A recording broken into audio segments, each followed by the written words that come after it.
अस्सलाम वालेकुम नाज़रीन, सियासत की खबरों में आप सबका इस्तकबाल है। मैं हूं असलम हुसैन। सबसे पहले नजर डालते हैं आज की कुछ अहम सुर्खियों पर। मरकजी और रियासती सेक्रेटरीज को रिपोर्ट्स तैयार करने की हिदायत। सुशील कुमार शिंदे की जेर सदारत तेलंगाना पर वुज़रा के ग्रुप का इजलास। तेलुगुदेशम अरकानी पार्लियामेंट ने मरकजी वजीर दाखिला का घेराव किया। GOM की तश्कील से रियासत तकरीबन मरकज के जेर इंतजाम। किरण कुमार रेड्डी की हैसियत रबर स्टैंप तक महदूद हो गई। हैदराबाद सिर्फ 3 साल तक मुश्तरका सदर मुकाम रहें, प्रोफेसर कोदंडाराम का मुतालबा। शहीद फेरोज खान की मुल्क के लिए कुर्बानी को तारीख के निसाब में शामिल किया जाए। 20 लाख रुपए एक्स ग्रेशिया की अदायगी और पेट्रोल पंप या गैस एजेंसी अलॉट करने का मुतालबा। बढ़ते हैं खबरों की तफसील की तरफ। तेलंगाना पर वुज़रा के ग्रुप ने आंध्र प्रदेश की तकसीम के मसले पर अवाम बशमुल सियासी जमातों और अवामी नुमाइंदों से तजावीज़ वसूल करने की आखिरी तारीख 5 नवंबर मुकर्रर की है। मरकजी वजीर दाखिला सुशील कुमार शिंदे की जेर सदारत ग्रुप ऑफ मिनिस्टर्स का इजलास मुनक्किद हुआ, जिसमें ग्रुप ऑफ मिनिस्टर्स के दायरे कार से मुतालिक तजावीज़ रवाना करने के लिए सियासी जमातों, अवामी नुमाइंदों और इनफरादी तौर पर मजीद वक्त देने का फैसला किया गया है। सुशील कुमार शिंदे ने कहा कि रियासत की तकसीम से मुतालिक सियासी जमातें और अवामी नुमाइंदे और दीगर अपनी तजावीज़ मरकजी वज़ारती दाखिली उमूर की वेबसाइट पर भेज सकते हैं या बजरिए पोस्ट भी भेज सकते हैं। तजावीज़ 5 नवंबर तक वज़ारत दाखिला को पहुंच जानी चाहिए। इस ज़िमन में मुख्तलिफ वज़ारतों और मरकजी हुकूमत के महकमेजात के अलावा प्लानिंग कमीशन ने अपने मौक़िफ़ से मुतालिक नोट की वजाहत कर दी है। ग्रुप ऑफ मिनिस्टर्स ने रियासत की तकसीम से मुतालिक मुख्तलिफ उमूर का वज़ारत दाखिला की जानिब से तैयार करदा नोटिस के पस मंज़र और दीगर पहलुओं के तहत जायजा लिया। वुज़रा के ग्रुप ने ईमेल्स के जरिए मौसूला तजावीज़ पर भी तबादला ख्याल किया। उन्होंने कहा कि मौक़िफ़ की रिपोर्ट को ताज़ा तरीन करने के दौरान ईमेल के जरिए मौसूला तजावीज़ पर भी गौर करने की मुतालिका वज़ारतों को हिदायत दी गई है। मुतालिका वज़ारतें ग्रुप ऑफ मिनिस्टर्स के गौर खौस के लिए इनके दायरा कार पर मुश्तमिल मखसूस सिफारिशात पेश करेंगे। ग्रुप ऑफ मिनिस्टर्स के इजलास में दरियाओं के पानी और बरखी की तकसीम के अलावा असासजात की तकसीम से मुतालिक मुख्तलिफ उमूर पर भी गौर खौस किया गया, जबकि सरहदों के तायीन पर तबादला ख्याल के बाद हर मसले पर रिपोर्ट तैयार करने की हिदायत दी गई। वुज़रा के ग्रुप ने रियासत की तकसीम से मुतालिक तमाम उमूर का तफसील से जायजा लिया। 1 घंटा तवील इजलास के बाद मरकजी वज़ीर दाखिला सुशील कुमार शिंदे ने मीडिया के नुमाइंदों से बातचीत करते हुए बताया कि मुतालिका महकमों के सेक्रेटरीज को हुकूमत आंध्र प्रदेश के अहदेदारों के साथ मिलकर बैठने और रियासत की तकसीम पर तफसीली रिपोर्ट तैयार करने की हिदायत दी गई है। महकमा जाती तफसीली रिपोर्ट तैयारी के बाद ग्रुप ऑफ मिनिस्टर्स के आइंदा इजलास से कबल पेश कर दी जाएगी। उन्होंने बताया कि ग्रुप ऑफ मिनिस्टर्स का आइंदा इजलास 7 नवंबर को मुनक्किद होगा। शिंदे ने बताया कि मुनक्किदा इजलास में वजीर दिफा AK एंटोनी के सिवाय ग्रुप के तमाम अरकान ने शिरकत की। मरकजी वजीर दाखिला सुशील कुमार शिंदे को तेलुगुदेशम पार्टी के 4 अरकान पार्लियामेंट ने कुछ देर के लिए दफ्तर में दाखिले से रोक दिया। वो आंध्र प्रदेश की तकसीम का जायजा लेने के लिए कायम करदा वजारती ग्रुप में ज्वाइंट एक्शन कमेटी नुमाइंदों को शामिल करने का मुतालबा कर रहे थे। सुशील कुमार शिंदे तेलंगाना पर वजारती ग्रुप इजलास की सदारत की। वो जैसे ही नॉर्थ ब्लॉक में वाक़े अपने दफ्तर पहुंचे, तेलुगुदेशम के 4 अरकान पार्लियामेंट ने इन्हें अमलन रोक दिया और JAC के अरकान को शामिल करने की दरख्वास्त की। सिक्योरिटी अमले को इस गैर मुतवक्किल सूरत हाल की वजह से मुश्किल पेश आ रही थी। सुशील कुमार शिंदे भी इब्तिदा में अचानक पेश आई सूरत हाल से परेशान नजर आए। बाद में उन्होंने अरकान पार्लियामेंट को बताया कि इनकी पार्टी के सदर N चंद्राबाबू नायडू ने तहरीरी तौर पर तेलंगाना तश्कील देने की हिमायत की है। इसके बाद सुशील कुमार शिंदे रियासत की तकसीम का जायजा लेने के मकसद से तश्कील शुदा वजारती ग्रुप के इजलास में शिरकत के लिए अंदर चले गए। तेलुगुदेशम अरकान पार्लियामेंट का यह मुतालबा था कि आंध्र प्रदेश में एहतजाजी सीमा आंध्र अवाम के साथ पहले तबादला ख्याल तक ये इजलास मुनक्किद नहीं किया जाना चाहिए। उन्होंने कहा कि वजारती ग्रुप में कोई भी सीमा आंध्र अवाम के मुतालबात और इनकी शिकायत से पूरी तरह वाकिफ नहीं। बारज़ा इन अरकान पार्लियामेंट ने मीडिया को अपने बयानात देने और वजारती ग्रुप से आंध्र प्रदेश का दौरा करके अवाम से मुलाकात करने का मुतालबा किया। कृष्णप्पा ने इस सवाल का जवाब नहीं दिया कि तेलुगुदेशम रियासत की तकसीम की क्यों तायीद कर रही थी। उन्होंने सिर्फ इतना कहा कि हम आंध्र प्रदेश से इंसाफ चाहते हैं।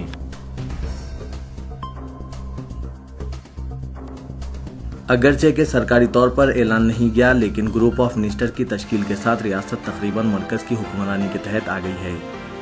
ذرائع کے بموجب چیف منسٹر این کرن کمار ریڈی مرکز کے کنٹرول کے تحت آ گئے ہیں۔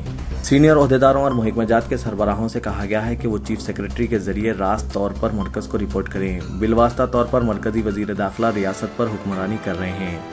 ریاستی کابینہ کو بڑے پیمانے پر عہدیداروں کے تبادلہ اور فنڈز کو کسی اور مقصد کے لیے استعمال کرنے کی گورنر اور مرکزی وزیر داخلہ سے اجازت حاصل کرنی ہوگی۔ چیف منسٹر نہ تو کوئی بل کو منظور کر سکتے ہیں اور نہ ہی نئی اسکیم کا اعلان کر سکتے ہیں، یہاں تک کہ فورسز کی تعیناتی اور لا اینڈ آرڈر کے بشمول تمام بڑے پالیسی ساز فیصلے وزارت داخلہ اور گورنر کے دفتر کے ذریعے مرکز کی جانب سے منظور کیے جائیں گے۔ اس طرح گروپ آف منسٹرز کی ذمہ داری کی تکمیل تک چیف منسٹر کرن کمار ریڈی محض ڈمی اور ایک ربر اسٹیمپ کی طرح ہوں گے۔ مرکزی وزارت داخلہ کی جانب سے چیف سیکرٹری کے نام سرکولر میں یہ واضح طور پر مشورہ دیا گیا کہ ریاست کی کابینہ بشمول چیف منسٹر کی جانب سے پالیسی امور پر کوئی بھی ہدایت قبول نہ کی جائے۔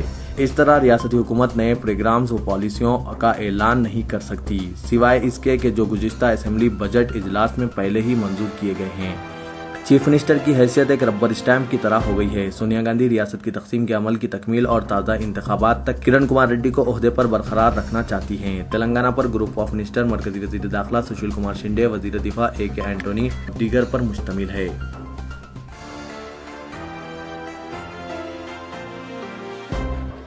مرکزی وزیر سائنس و ٹیکنالوجی جے پال ریڈی نے کہا کہ ان کا یہ تجربہ ہے کہ سونیا گاندھی جب کبھی کوئی فیصلہ کرتی ہے تو اسے کسی قیمت پر واپس نہیں لیتی۔ جے پال ریڈی چار مینار کے پاس سدبھاونا دیوس تقریب سے خطاب کر رہے تھے۔ انہوں نے کہا کہ حیدرآباد کو ایک قومی شہر کی حیثیت حاصل ہو گئی ہے۔ ملک کا کوئی بھی شہری حیدرآباد میں رہ سکتا ہے، لیکن جہاں تک اس کے وسائل کے استعمال کا تعلق ہے، اس پر حیدرآبادیوں اور تلنگانہ کے رہنے والوں کا پہلا حق ہے۔ انہوں نے کہا کہ تلنگانہ تحریک کے پس منظر کا جائزہ لیا جانا چاہیے۔ گزشتہ 6 دہوں سے اس علاقے سے مسلسل ناانصافی کی جا رہی ہے۔ عوام کو دہا کر رکھا گیا ہے۔ 1969 میں تحریک کو کچل دیا گیا، لیکن اب جدوجہد کامیاب ہو گئی۔ اس جلسے سے خطاب کرتے ہوئے ایم پی وی ہنمنت راؤ نے کہا کہ رائلسیما اور آندھرا کا کوئی بھی شخص حیدرآباد میں رہ سکتا ہے، لیکن آبادی کے تناسب سے ملازمتیں فراہم کی جانی چاہیے۔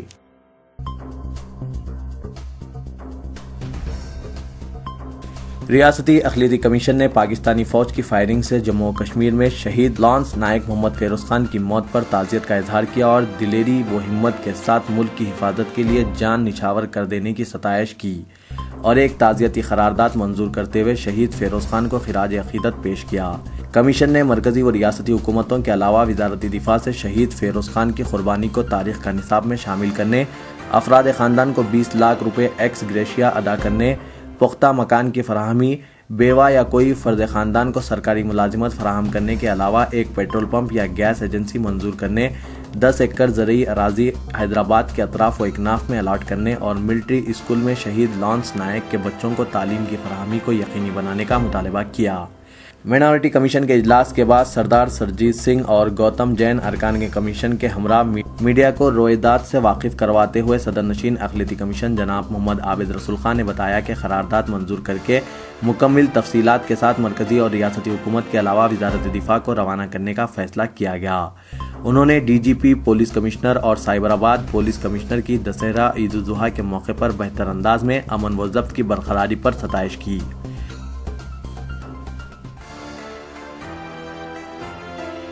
صدر نشین تلنگانہ سیاسی جوائنٹ ایکشن کمیٹی پروفیسر کوڈنڈارام نے کہا کہ تلنگانہ سیاسی جے اے سی نے مرکزی حکومت کی جانب سے سیماندرا اور تلنگانہ کا صدر مقام شہر حیدرآباد 10 سال تک رکھنے کے فیصلے کی مخالفت کرتے ہوئے صرف 3 سال تک صدر مقام رکھنے کا مطالبہ کیا۔ اس سلسلے میں مرکزی حکومت کی جانب سے ریاست کی تقسیم کے لیے نامزد کردہ وزراء کے گروپ کو رپورٹ بھی روانہ کی ہے۔ انہوں نے مکتوب میں شہر حیدرآباد کو سیما آندھرا اور تلنگانہ کا مستقل صدر مقام رکھنے کا مرکزی حکومت سے مطالبہ کیا ہے۔ پروفیسر کوڈنڈارام میڈیا نمائندوں کو مخاطب کرتے ہوئے کہا کہ تلنگانہ پولیٹیکل سیاسی جے اے سی کا اجلاس 3 دن تک منعقد کیا گیا۔ اس اجلاس میں 120 صفحات پر مبنی ایک رپورٹ تیار کی گئی ہے۔ یہ رپورٹ جمعہ 18 اکتوبر رات 9 بجے ای میل کے ذریعے مرکزی وزراء کو روانہ کی گئی۔ انہوں نے کہا کہ سیما آندھرا کے قائدین ریاست کی تقسیم کے بعد پانی کے مسئلے پر سیما آندھرا اور تلنگانہ کے عوام کے درمیان تنازع پیدا ہونے کے بیانات دے رہے ہیں۔ انہوں نے کہا کہ ٹریبونل کے احکامات کے مطابق 2 ریاستوں میں پانی تقسیم کیا جائے گا۔ انہوں نے کہا کہ علیحدہ تلنگانہ ریاست کے قیام کے بعد یہاں کے عوام کے تمام مسائل حل ہوں گے۔ کوڈنڈارام نے کہا کہ تلنگانہ کی حکومت علاقے تلنگانہ کے قدرتی وسائل سے استفادہ کرے گی۔ शहर हैदराबाद तेलंगाना रियासत का सदर मुकाम रहेगा। उन्होंने कहा कि रियासत की तकसीम के लिए 371 डी आर्टिकल कोई रुकावट नहीं है। इस मौके पर तेलंगाना सियासी जेएसी के कायदीन श्रीनिवास गौड़ के अलावा दीगर मौजूद थे।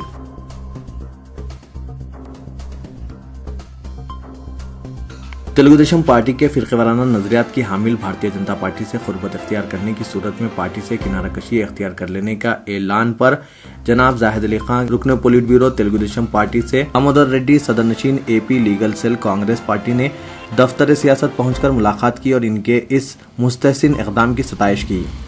दामोदर रेड्डी ने जनाब जाहिद अली खान से तकरीबन आधा घंटे की मुलाकात के दौरान मुल्क और रियासत की मौजूदा सियासी सूरत हाल और फिरक़ेवाराना ताकतों के इक़्तिदार हासिल करने की कोशिशों पर तबादला ख्याल किया। उन्होंने कहा कि हिंदुस्तान एक सेक्युलर मुल्क है जहां तमाम मज़हब के मानने वाले भाईचारगी के साथ जिंदगी गुजारते हैं, मगर इक़्तिदार के हिरीज़ कुछ ताकतें अवाम को फिरक़ेवाराना ख़ुतूत पर तकसीम करने के दर पे हैं। उन्होंने बीजेपी की जानिब से नरेंद्र मोदी को वज़ीर आज़म के उम्मीदवार के तौर पर उभारने से पैदा शुदा सूरत हाल और बाद इलाकाई पार्टियों के बीजेपी की तरफ मेलान पर भी तबादला ख्याल किया और कहा कि आज मुल्क को फिरक़ेवाराना ख़ुतूत पर तकसीम करने की कोशिशों के खिलाफ मुत्तहिदा जिद्दोजहद करने की ज़रूरत है। दामोदर रेड्डी ने जनाब जाहिद अली खान से कहा कि आज सेक्युलर ताकतों को इस्तेकाम बख्शने की ज़रूरत है और ये काम आप जैसी शख्सियतें बहुस्न खूबी अंजाम दे सकते हैं। उन्होंने जनाब जाहिद अली खान को मशवरा दिया कि वो फिरक़ेवाराना हम आहंगी के लिए एक तहरीक चलाएं और ज़रूरत पड़ने पर एक कारवान भी निकालें ताकि रियासत और मुल्क में भाईचारगी के जज्बात को फ़रोग़ दिया जा सके। दामोदर रेड्डी ने कहा कि वो जनाब जाहिद अली खान के इस जुर्रतमंदाना इक़दाम से काफ़ी मुतासिर हुए हैं। दामोदर रेड्डी के हमरा जनाब मोहम्मद अब्दुल कुद्दूस गौरी, एडवोकेट मिर्ज़ा साजिद और सैयद इरफान भी मौजूद थे। इस मौके पर दोनों कायदीन की गुलपोशी भी की गई।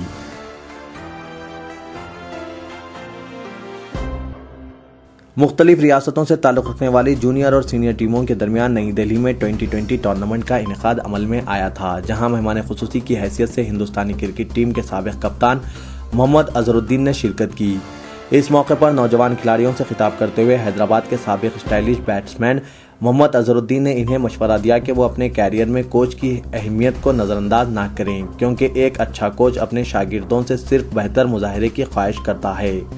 नौजवान खिलाड़ियों को चाहिए कि वो अपने कोच के सख्त बर्ताव का बिल्कुल बुरा ना माने, क्योंकि कोच की सख्ती इन्हें बेहतर खिलाड़ी बना सकती है। अज़हरुद्दीन ने नौजवान खिलाड़ियों को मशवरा दिया कि वो अपनी फ़िटनेस पर ख़ास तवज्जो दें, क्योंकि फ़िटनेस के ज़रिए न सिर्फ मुजाहरे में बेहतरी हो सकती है बल्कि कैरियर भी तवील हो सकता है, क्योंकि अगर खिलाड़ी मौजूदा मुसाबकती दौर में जख्मी होकर टीम से बाहर होता है फिर इसकी जगह खतरे में पड़ सकती हैं। दरअसल साबिक़ कप्तान ने हैदराबाद से ताल्लुक़ रखने वाली जूनियर व सीनियर टीम के खिलाड़ियों को मुबारकबाद देते हुए कहा कि इन्हें खुशी है कि हैदराबाद के बासलाहियत खिलाड़ी मंजर आम पर आ रहे हैं। अज़हरुद्दीन ने मासब टैंक के स्पोर्ट्स कोचिंग फाउंडेशन के general secretary Sai Baba, ECDG के कोच फैयाज गाजी और नईम खान से भी इज़हार तशक्कुर किया, जिन्होंने नौजवान खिलाड़ियों को मौके फराहम करने की जो कोशिश की है वो काबिल सताइश है। इस मौके पर ECG के कोच फैयाज गाजी ने मोहम्मद अज़हरुद्दीन की 50 बरस की उम्र में भी फिटनेस की सताइश करते हुए कहा कि अज़हरुद्दीन को देखकर ऐसा महसूस होता है कि कोई नौजवान खिलाड़ी अपनी सलाहियत और फिटनेस को मनवाने का ख्वाहां है। गाजी के बमुजब अज़हरुद्दीन की इस उम्र में भी जो फिटनेस है वो नौजवान खिलाड़ियों के लिए मिसाली है। नाजरीन, ये था आज का खबरनामा। दीजिए इजाजत, खुदा हाफिज।